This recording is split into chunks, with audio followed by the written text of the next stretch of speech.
The Unlikely Innovators with Mike Commito and Steve Gravel.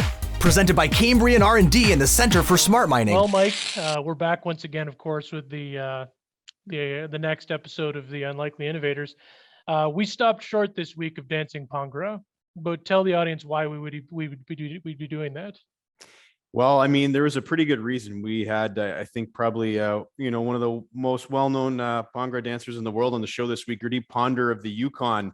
I'm sure many of our listeners and viewers have probably seen his viral videos over the pandemic. I know that I have, and it certainly brought, a smile on my face as it has, to people around the world. So it was great to talk to him today. Again, he's just a very uplifting guy to chat with. And I think, having, seen his videos before, but also talking to him today, that again, you really do see the difference that he's making. And I love, in the interview, he talks about how obviously he is a content creator and he's putting these videos out to reach an audience. But for him, it's not so much like the metrics on how many likes did this video get or how many retweets did this get.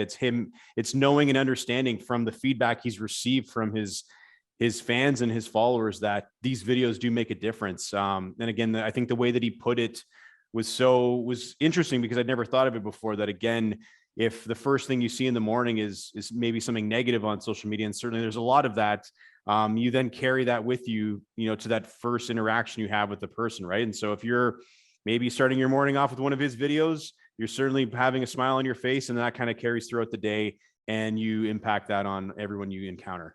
It's Bhangra not just for entertainment, but also as a social service. And I thought that was a really interesting message. Yeah. Well, I think what we'll do is we'll turn it over to Gurdeep now. So we're now very pleased to be joined by Gurdeep Pandher, who is a Yukon-based Bhangra dance artist. He lives in a small off-grid cabin in the wilderness near Lake Laberge. He creates dance videos in nature and the outdoors and performances that bring people together. He is best known for spreading joy, hope, and positivity, especially during the pandemic over these last couple of years. Millions of viewers throughout the world have watched his wilderness videos of him dancing, and we're now so pleased to have him on The Unlikely Innovators. So Gurdeep, welcome to this week's episode. Thank you so much, Mike. Thank you for having me, and thank you everyone at Cambrian College for setting this up. Well, that's great. We're very happy to have you here. And so, the show is called The Unlikely Innovators, and obviously you have a bit of an unlikely story, coming from a small, Punjab farming village, and then coming to Canada in 2006, and then eventually settling in the Yukon. Maybe before we get into the dancing and the viral sensation that you've created over the last couple of years, can you talk maybe about your journey and coming to Canada and then eventually settling in the Yukon? So as you just mentioned, I was born in a small village. Name of that village is Siad, which is in Punjab. It's a farming community. I was born there in a simple and humble farming life. The life was very different. It was away from technology world. It was totally disconnected from the whole outside world. People are living very, very simple, straightforward life, mostly spending their times working in farms, growing up crops like wheat, rice, sugarcane, maize, and many other crops as well. So I got my primary or school education from the village, and that's the place where the earliest dreams of curiosity or exploring the world were sown. So from that on, I decided to come Canada. Decided to live in the Yukon, and actually Yukon is the place where the world has discovered me from. Yeah, and I think it's such an interesting story. It's so nice to meet you. I'm Steve. I'm the other co-host. It's lovely to meet you, and of course I've seen your videos too.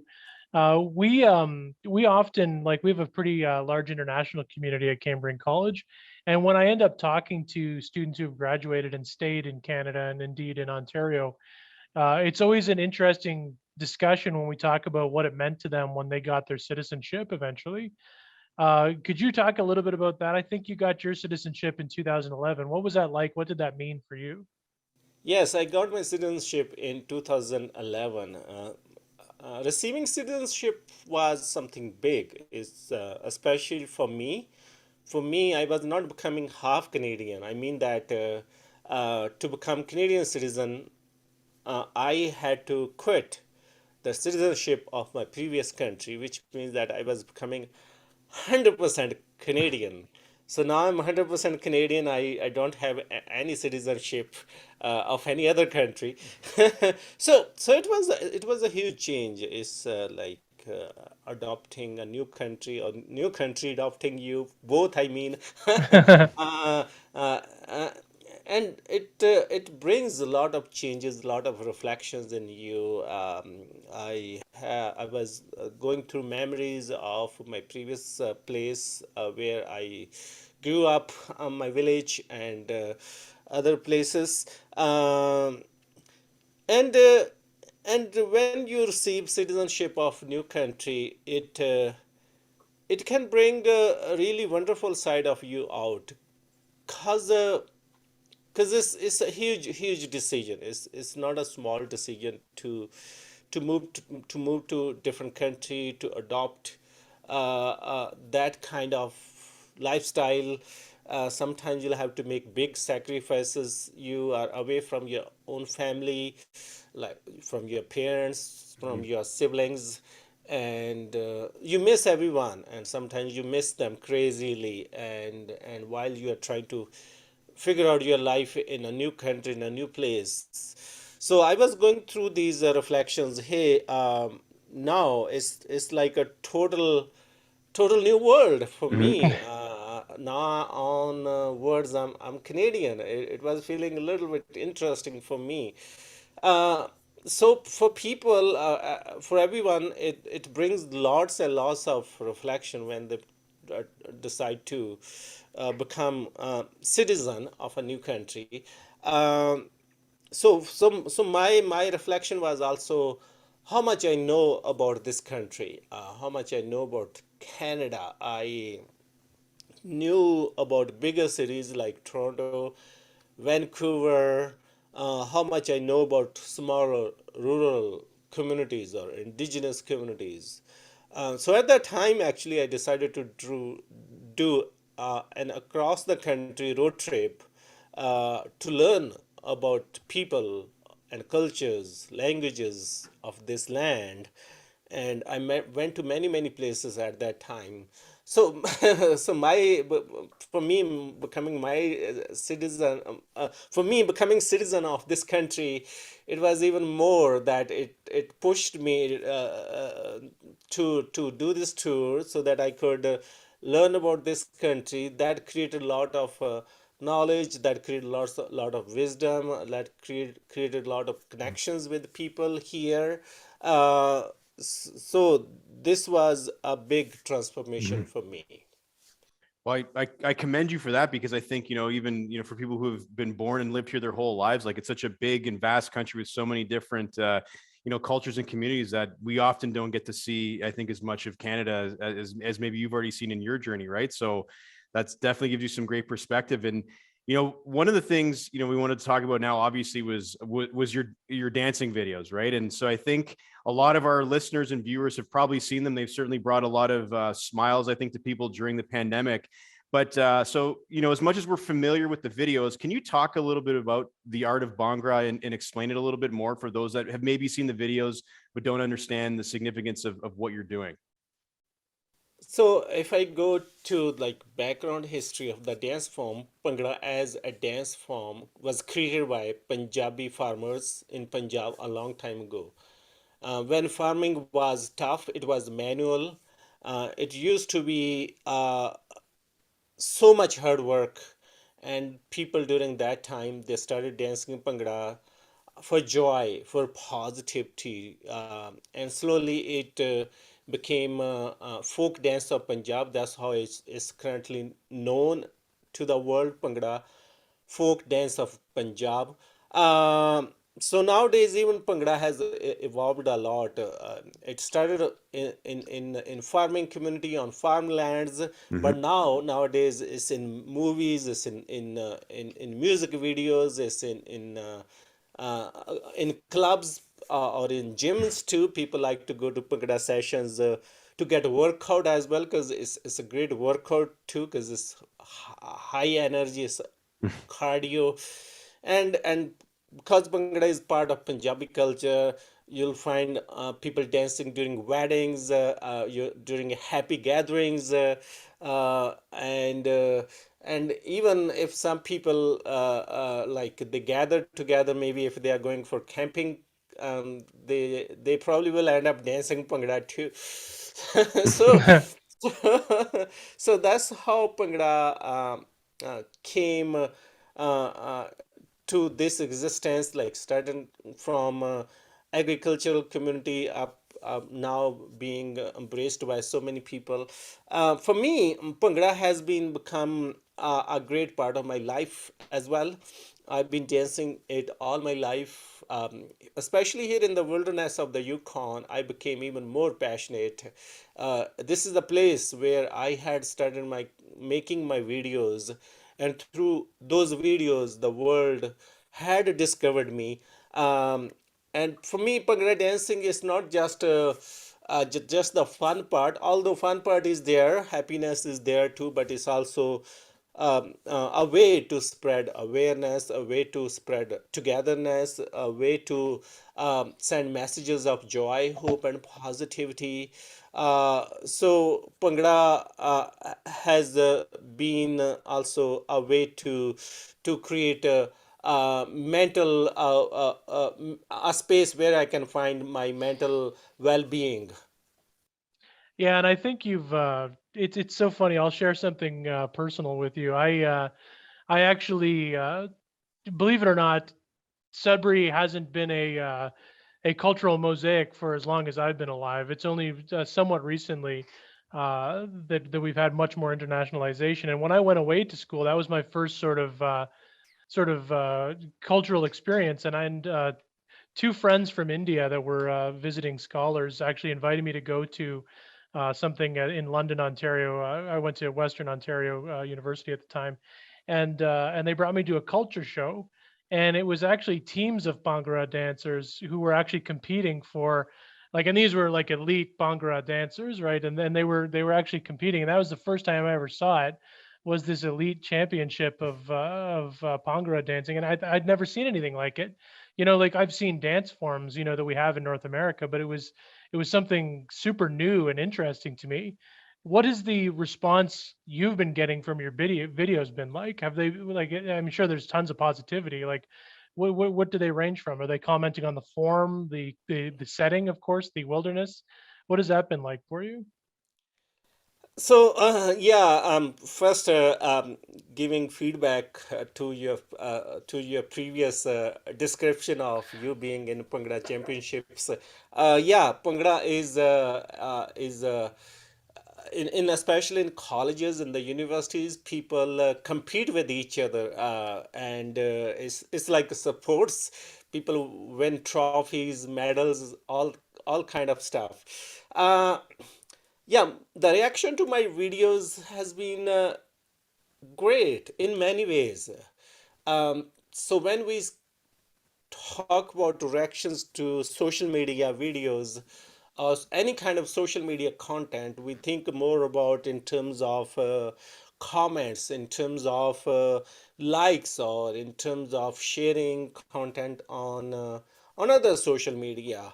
So yes, that existed a lot, but I it went beyond. I also started receiving a lot of handwritten letters.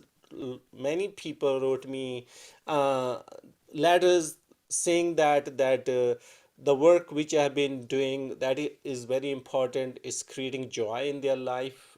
They watch it every day. I heard from people going through difficult moments of life, such as hospitals, people, even people in healthcare as well, patients too, that they come to my videos, they watch them for positivity, for joy.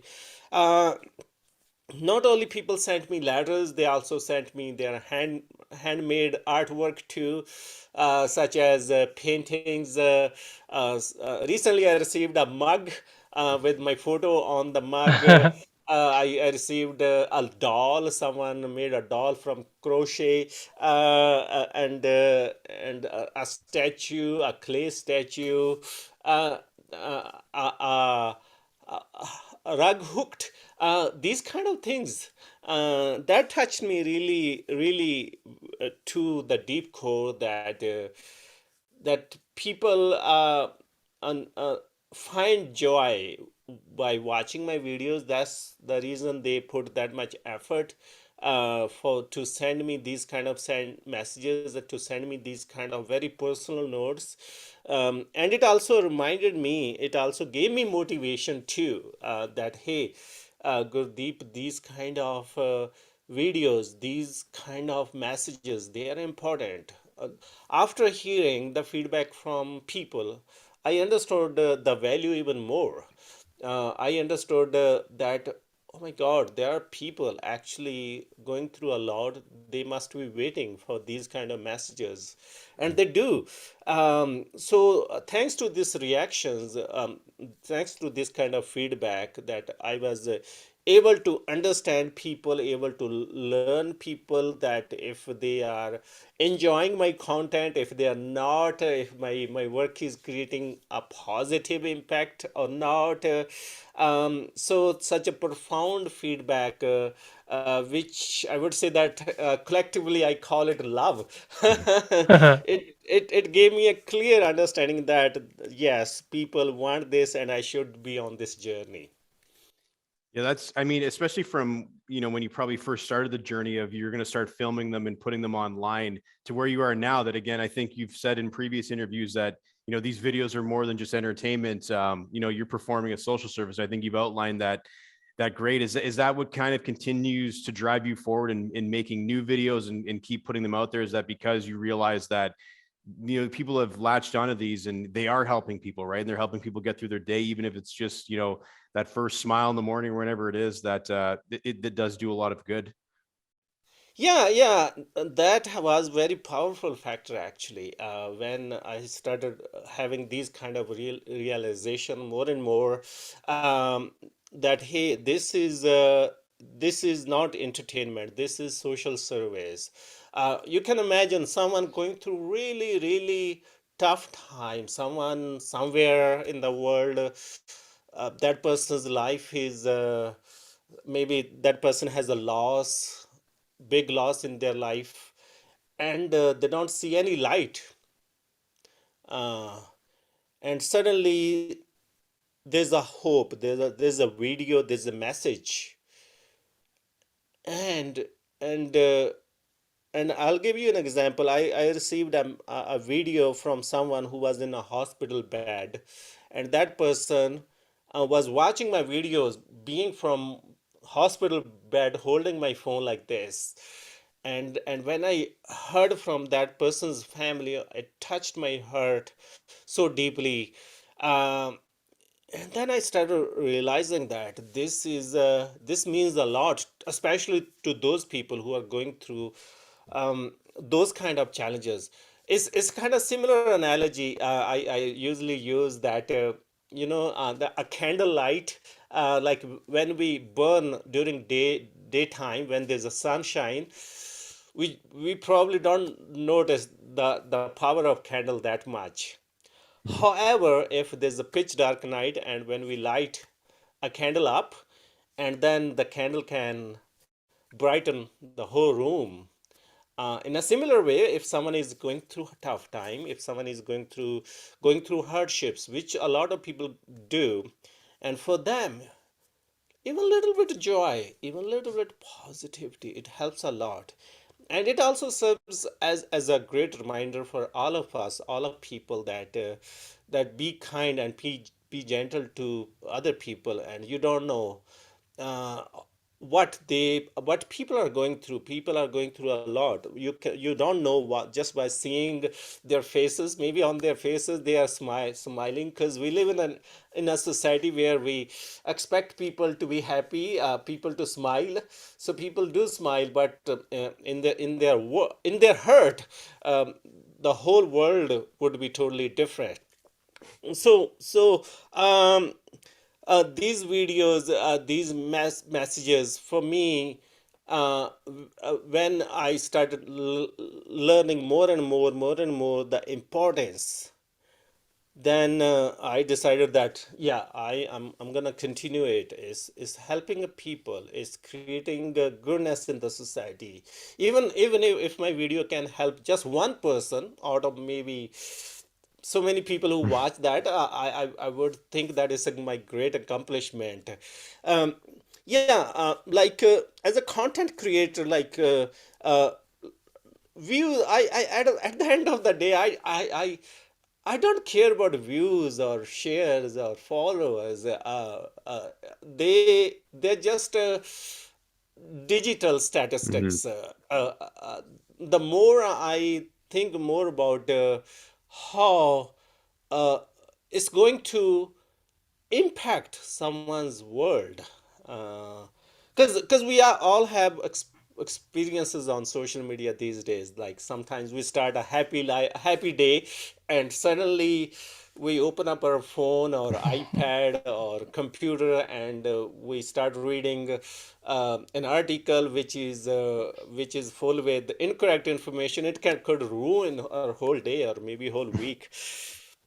So we know that how negative content can negatively impact our mental health. Not only our mental health, then it could negatively impact mental health of your family, of your community, of your friends too. Because ultimately, after reading that content, you are going to interact with someone. Mhm. Mhm. Maybe you're first gonna interact with your closest person in your home, maybe your partner, and when you are sharing that information, because your heart is already broken by reading that kind of content, then you're gonna make one more person sad, and then one more person sad. And I learned that there's other way. There's other way totally.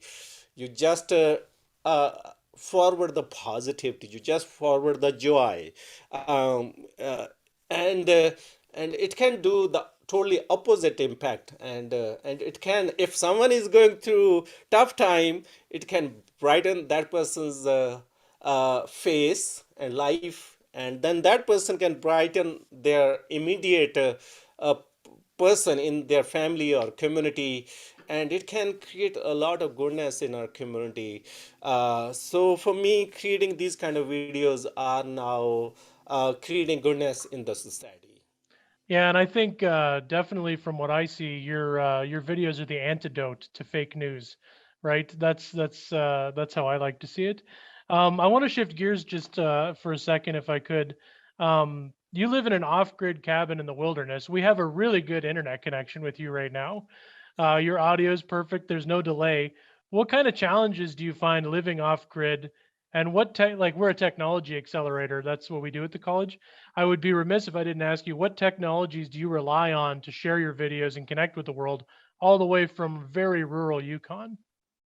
So yeah, this is true that I live in a wilderness cabin, and the another reality is that I don't have many modern facilities. I have some facilities. I do have electricity, uh, but I don't have running water. I don't have plumbing.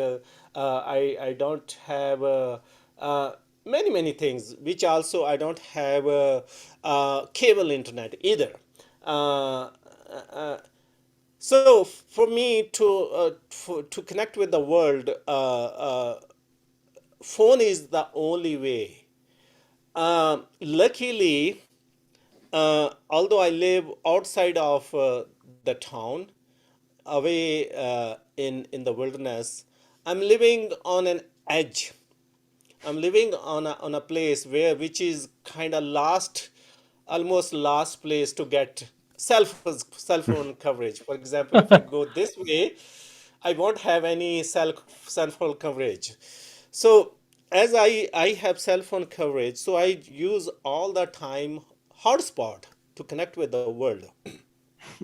So so now I am using a lot of hotspot gigabytes. Um, so luckily I was able to find a deal with an internet provider, and that internet provider has given me a lot of gigabytes, and with that gigabytes I'm able to upload my videos, connect with the rest of the world, and and actually the speed with cell phone is great. Even Hmm. people with regular phone, regular cable internet, here in the north, the situation is different. We don't have a great internet connection even in the city. Uh, but on the cell phone, the connectivity is good. In a nutshell, I use my cell phone to connect with the rest of the world. Wow, the power all in one hand, right? The power all in one hand, and but thanks.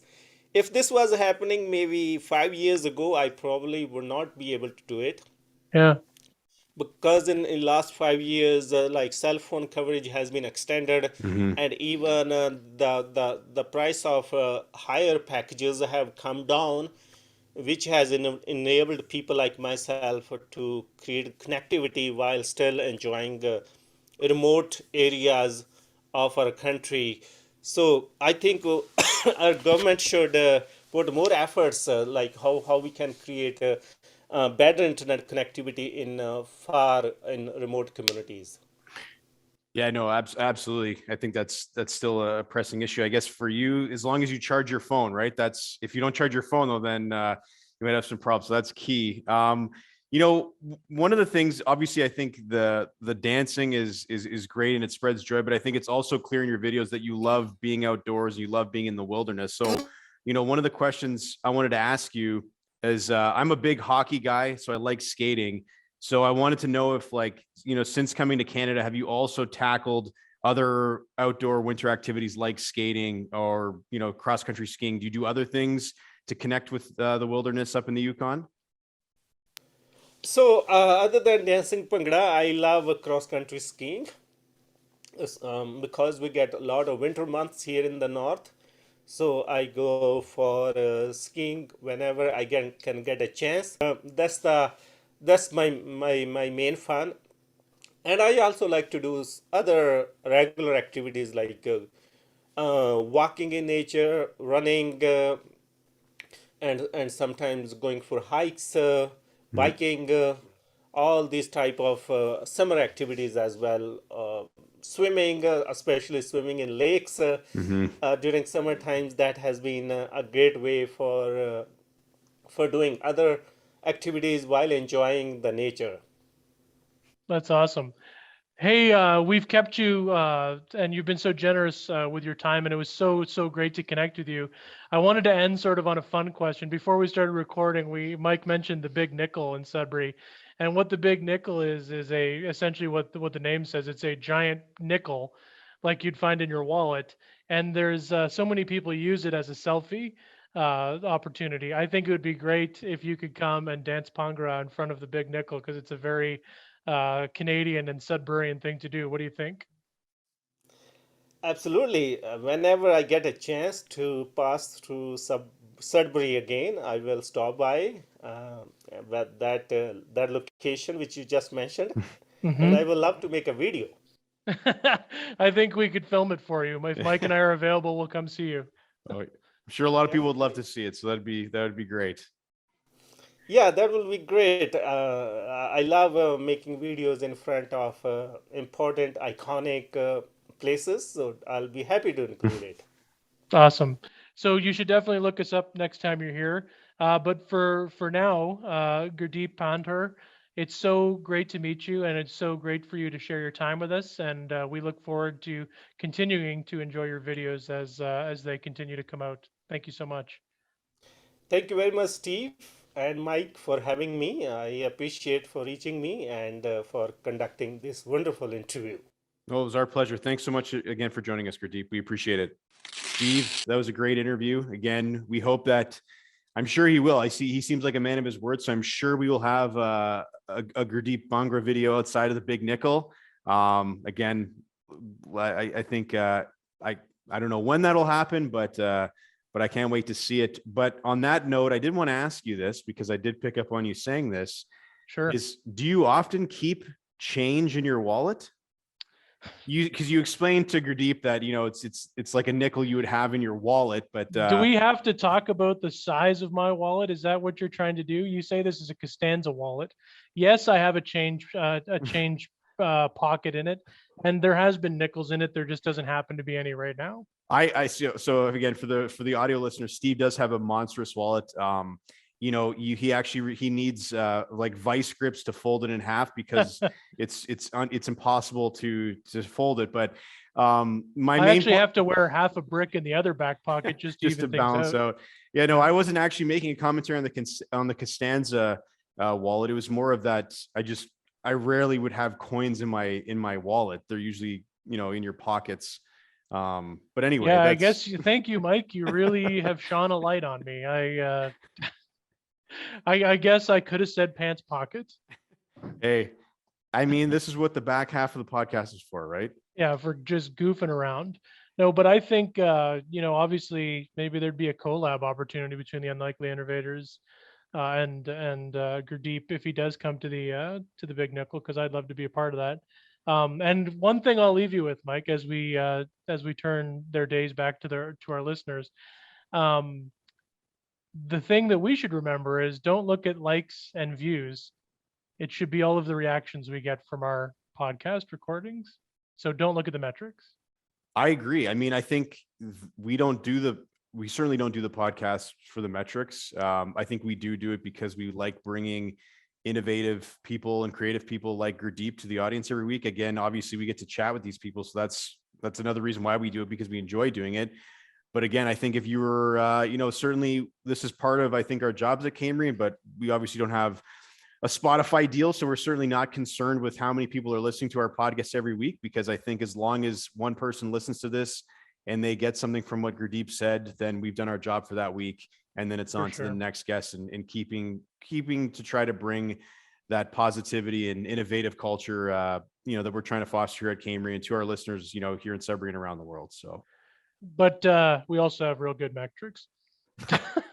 Yeah, as we say, we're not focused on the metrics. Our metrics are good, and we appreciate everyone who tunes in every week. So again, thanks again for tuning into the Unlikely Innovators. We will see you next week.